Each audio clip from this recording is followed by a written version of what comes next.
We are behind big giant golden gates, and just outside those golden gates are enemies, and they're all trying to bust in. And the reason they're trying to bust in is because our country is showing so much weakness on the world stage because of Joe Biden and Kamala Harris. Joe Biden has a broken brain, and Kamala Harris, I don't know what the hell is wrong with her. She's just, yeah, she's just not good at this position at all. And our enemies are taking notice. They're taking so much notice is they're all coming against us. So I don't know if you heard, but I think it was last night or it would have, well, in Japan, because Japan's like 12 hours ahead of us. I think if it's like 9 o'clock here, it's about 9 o'clock at night over there. So it was about, I would say, sometime yesterday morning for Japan, but last night for us. Apparently, North Korea launched a missile over Japan, and it hit the Pacific, so it didn't really come near Japan. But it came close enough to the point where the Japanese government thought they had to issue a warning to tell people to take shelter now. I think it was mainly in the North provinces or whatever, but yeah, this is not good. World War III, people. We are here. We are basically already here. All our enemies are coming against us together because they sense the weakness. It's like when you sense the blood, or when the sock sense the blood in the water, then they all start swarming. They're all starting to swarm because they smell the blood. They know food's around, and that's exactly what's happening to our country now. Joe Biden has shown so much weakness on the world stage because of Afghanistan, because of his broken brain. Kamala Harris is no better, and she's far younger and is supposed to be like this amazing, talented vice president, and she's just as bad as Joe Biden, which is strange because she has a working brain and Joe Biden doesn't. So Joe Biden is better than Kamala Harris with a broken brain. I remember recently, Kamala Harris said that we have a strong alliance with North Korea, which is one of our enemies. You have Russia doing their thing with the Ukraine. I think they just voted to annex parts of Ukraine. So, yeah, a nuclear strike is probably likely to happen at some point because there's no way Vladimir Putin is going to lose this battle. There's just no way. He has a way stronger army, a way stronger military, and he hasn't even used most of his power, if any, yet.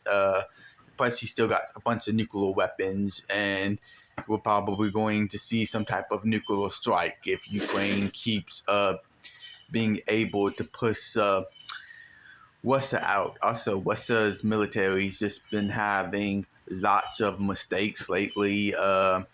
One of the biggest mistakes I think Russia ended up having was the generals just don't know what the hell they're doing. They accidentally sent home a bunch of soldiers that they're not supposed to send home, and that got the one of the Western generals in the Western military fired because of it. Yeah, it's all craziness. Then you have China wanting Taiwan, and they have no problems with North Korea doing what they're doing now because they need that in order to try to take Taiwan. Because if we're focusing on Ukraine and North Korea and all this kind of stuff, we're not going to focus on Taiwan. And we're sending billions of dollars in aid to Taiwan. I really don't see a way out of it. I think World War III is likely. It's probably going to happen within the next few years before Biden leaves office, because the moment Trump gets back, you know Trump is going to be tough on the world stage, and they don't want that. Once Trump comes back, or once Ron DeSantis or any type of other person comes to power in 2024, their time's over. Their time to take Taiwan's over. Their time in Ukraine's over. Everyone, all of our enemies know the time's running out, and so something big is going to happen before Biden leaves office. That's just what's probably end up going to happen. You probably end up seeing China take Taiwan within the next year here. I imagine they would, because if not, their timetable's up. So, what are we to do as a nation? We're looking down the barrel of World War III.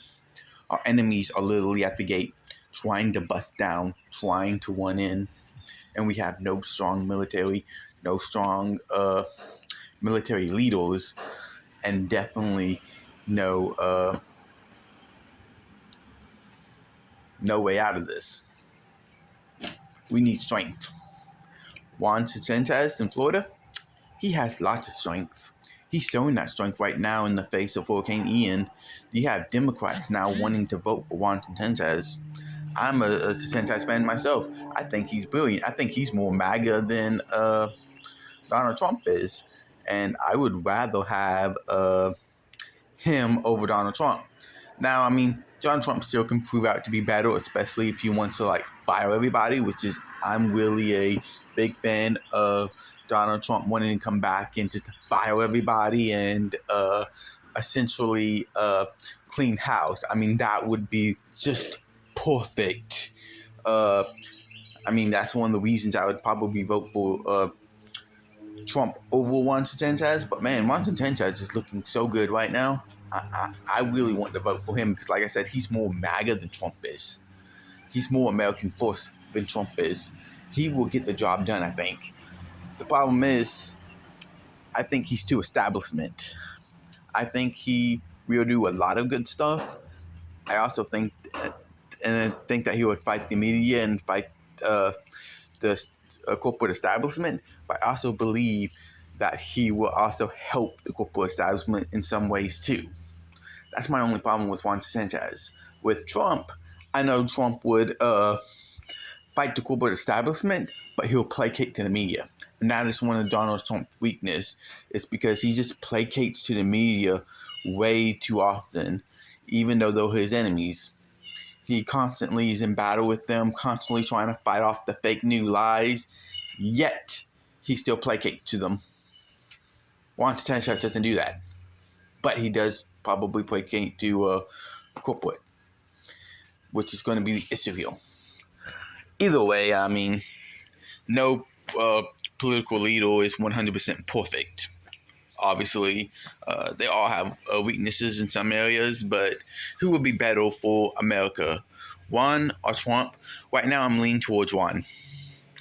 I mean, I want him to be the presidential nomination because I think he has more capacity to win over Trump, because I don't think Trump really has the capacity to win because he's just so hated. I think there's so many people that just don't like his personality or just don't like him personally, even though his policies were downright amazing. Best numbers of our lives was under Donald Trump before the pandemic happened. And had the pandemic not happened, we would still be seeing that. We would not be seeing Ukraine being invaded by Russia. We would not be seeing any of that because Donald Trump was so strength. Donald Trump knew what strength was. Something that this administration at all doesn't know anything about. I guess that's it.